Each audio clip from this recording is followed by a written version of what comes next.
Tim Scannell, welcome to Succession Stories. I've been on your podcast, which is an amazing show, and I'm so excited to welcome you here today. So thanks for being with me.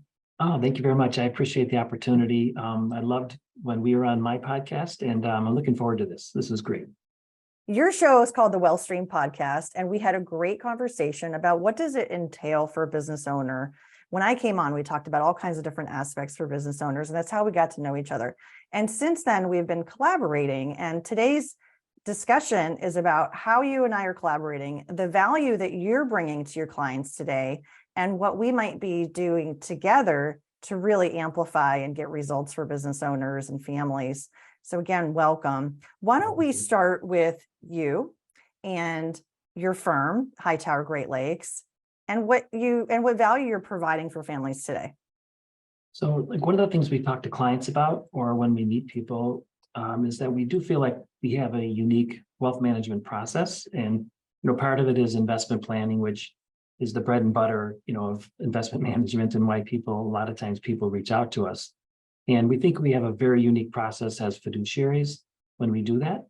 But in addition to investment planning, I think what makes us different and where we really add value, and one of the reasons why we love collaborating and working with you, Laurie, is that number one, we try to work in it. We offer advanced planning services to our clients. And to us, what that means is it's wealth enhancement, things like tax mitigation, tax planning. We do a lot of income and estate tax planning for our clients.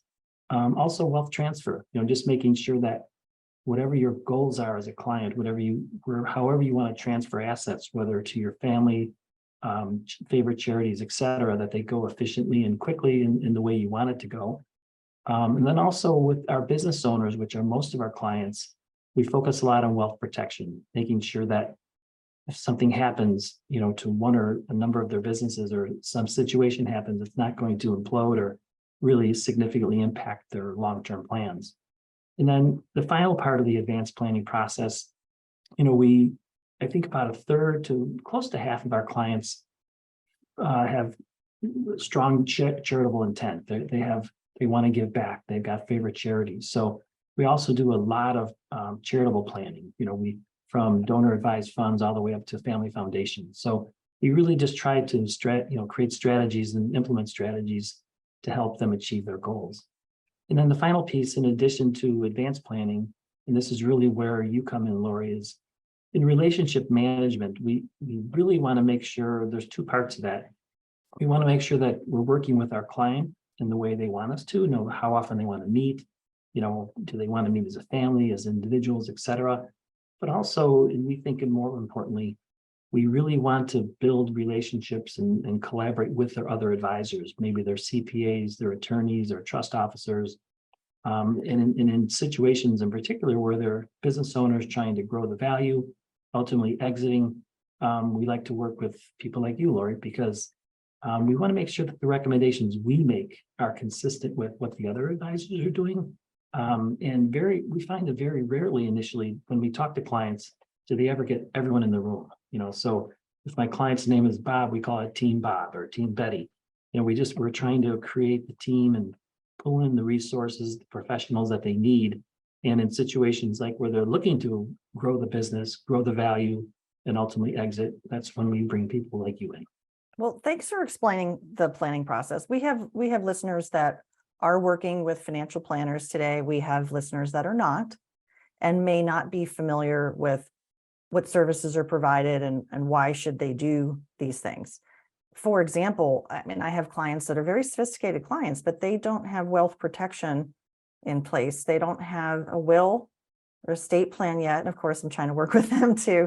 If I know that that's an issue and I'm working with them and pulling in other advisors to help. But there's some real fundamentals here that you talked about, and it's the growth, but it's also the preservation, it's the legacy planning, all really important things made more complex when there's a business to consider. Is that right? Yeah. So the amount of money that a business owner walks away with after a sale, after an exit, depends a great deal on the type of advisor and advisors they're working with. So, for example, and a lot of times clients, when I meet them or people are introduced to me, they'll say, well, I have an investment advisor. And that's great because the investment advisors will help them manage their money. Or they might say, I've got a financial advisor. Now, financial advisors will manage money and also do some basic, wealth planning. So they might be CFPs, they might not. And then like the third level of sometimes we see with other advisors is what we call wealth managers. And what a wealth manager will do is they manage money, but they also maybe dive in a little more deeper into some of the financial planning topics like investment planning, cross-border planning, just, financial life management. But where we really like to focus with our clients is helping them create what we would call like a virtual family office or VFO. And the difference really is that it's that collaboration I just talked about. It's making sure that, the client is meeting once, maybe twice, but periodically at least with all the advisors, just to making sure that,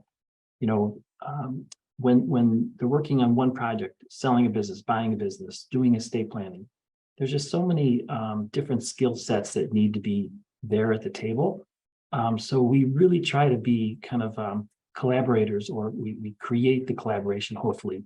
But that's the difference, I think, is we really try to get in there and provide these virtual family offices for our clients. And it's a long-term process. It takes a long time, but we really think it adds value to the client. It's like having a bat phone that you just know who to call, when to call them, and pull them in. And they're already vetted resources that your client can trust because you've done that work to understand what those services are and how that it all stitches together. Is that right? Yeah, and just recently, this past weekend, I was golfing with a friend who's, probably, I don't know if he's a billionaire, but maybe close. And we talked about the fact that when you have that amount of money, you have the ability to insource or create these family offices.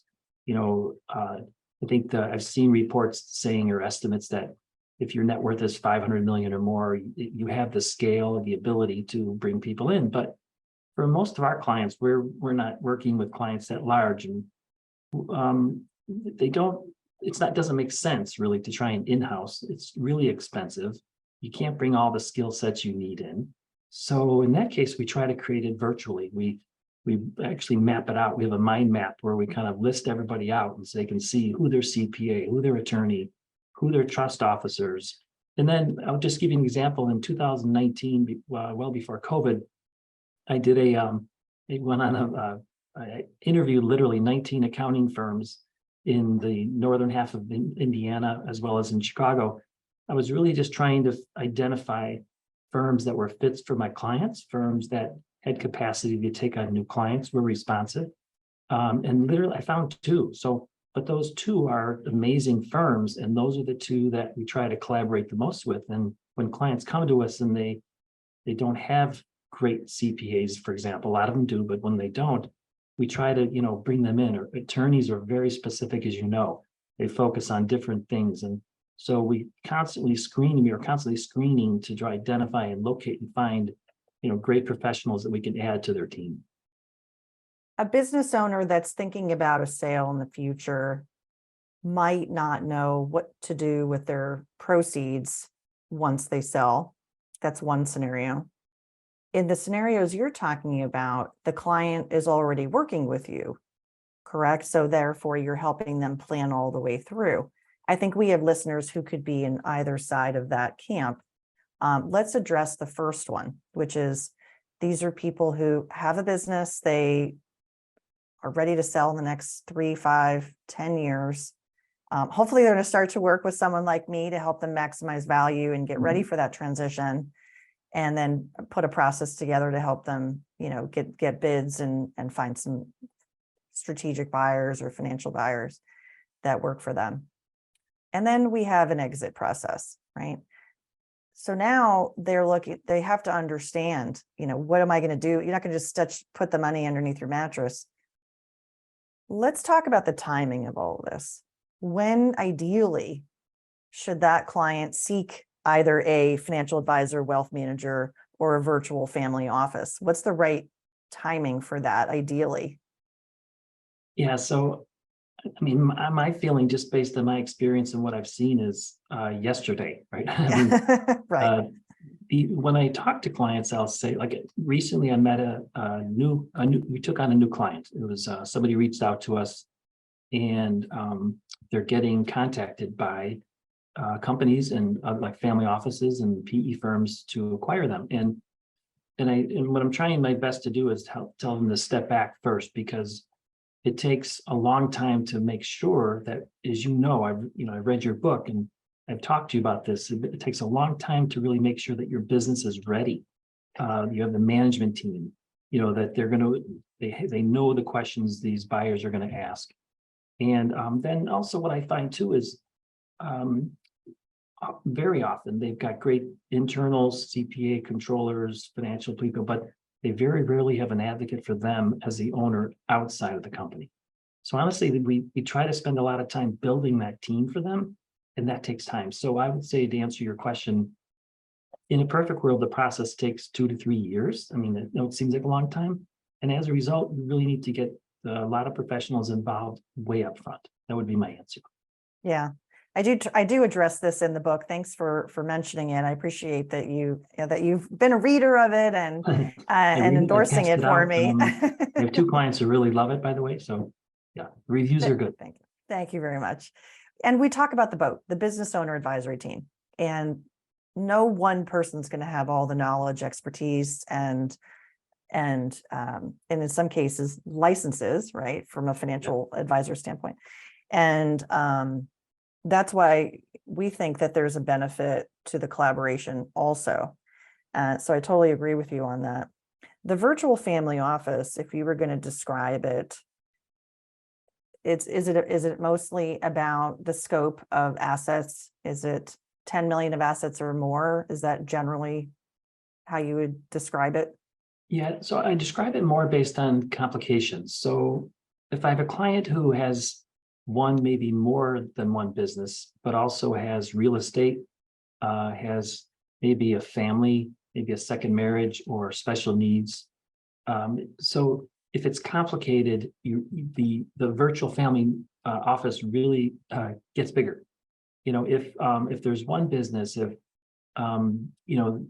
there's not a big family, there's not a lot of complication. So it's really not based on the number or the size. I've worked with businesses where we've helped them exit for 500,000 and for 25 million.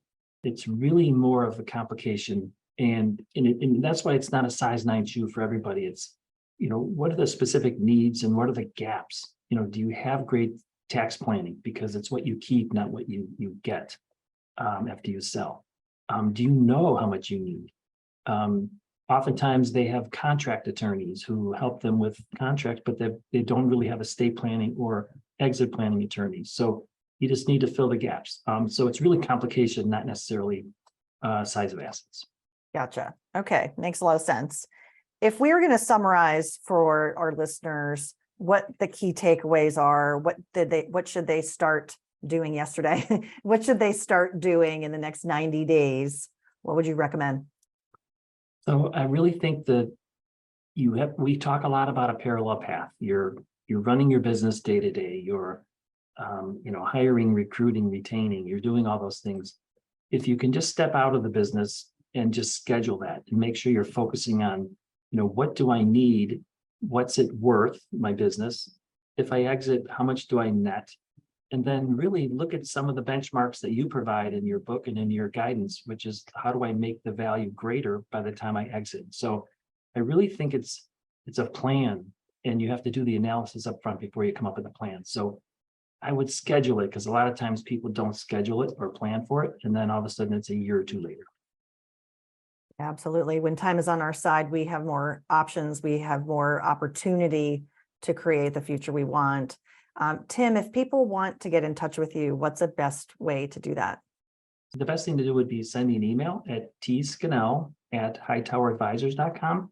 I respond quickly, and I'll get back to you, and we'll connect and see what you need. Awesome.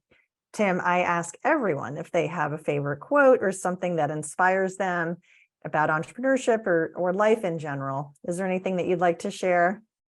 I'll just say the one quote that I keep with me a lot actually came from my mother.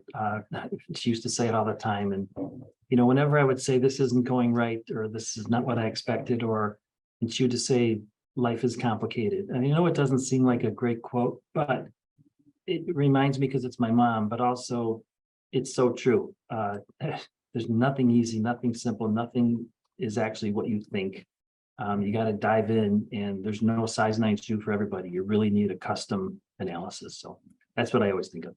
Well, it's a wise quote from your mom, and it also speaks to what you do to help people simplify, take the complicated and simplify it for them, and collaborate with people like me. So thank you so much, Tim, for coming on the show, talking about what you do and how you add value for your clients. I really appreciate you. Oh, thank you. I really appreciate the opportunity, and I really enjoy your book and enjoy working with you. Thank you. Thanks, listeners, so much. Be sure to follow Succession Stories in your favorite podcast player and on YouTube, and also leave us a review. To learn more about maximizing the value of your business and planning for transition, book a complimentary call with me at thebusinesstransitionsherpa.com. Join us next time on Succession Stories for more insights from transition to transaction.